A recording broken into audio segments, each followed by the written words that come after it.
11 ଦଫା ଦାବି ନେଇ ମାଲକାନଗିରି ବିଜୁ ଜନତା ଦଳ ପକ୍ଷରୁ ପୂର୍ବତନ ବିଧାୟକ ତଥା ଜିଲ୍ଲା ବିଜୁ ଜନତା ଦଳର ସଭାପତି ମାନସ ମାଡକାମୀଙ୍କ ଅଧ୍ୟକ୍ଷତାରେ ସାମ୍ବାଦିକ ସମ୍ମିଳନୀ ଅନୁଷ୍ଠିତ ହୋଇଯାଇଛି। ଏହି ସମ୍ମିଳନୀରେ ବିଜୁ ଜନତା ଦଳର ନେତା ଓ କର୍ମୀମାନେ ଉପସ୍ଥିତ ରହି ନିଜର ମତ ଉପସ୍ଥାପନ କରିଥିଲେ।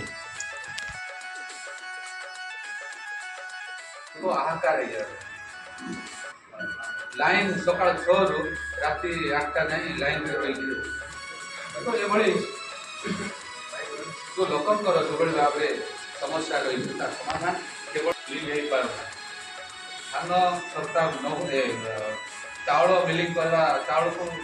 सरकार नहीं पारना तो ये विभिन्न समस्या चाषी बहुत हैरान होते भाव में समाधान हो पार आईटीआई कथा जेहेतु जहाँ भी काम हो आज काम हो कल सागे सागे पिचु करता कंप्लीट करता माने चलवा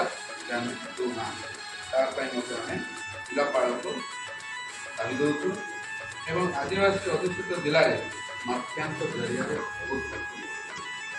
बाली कथा कहूँ मेटल कथा कहूँ तार कौन सीमा ना तार कौन व्यवहार करूना मन चले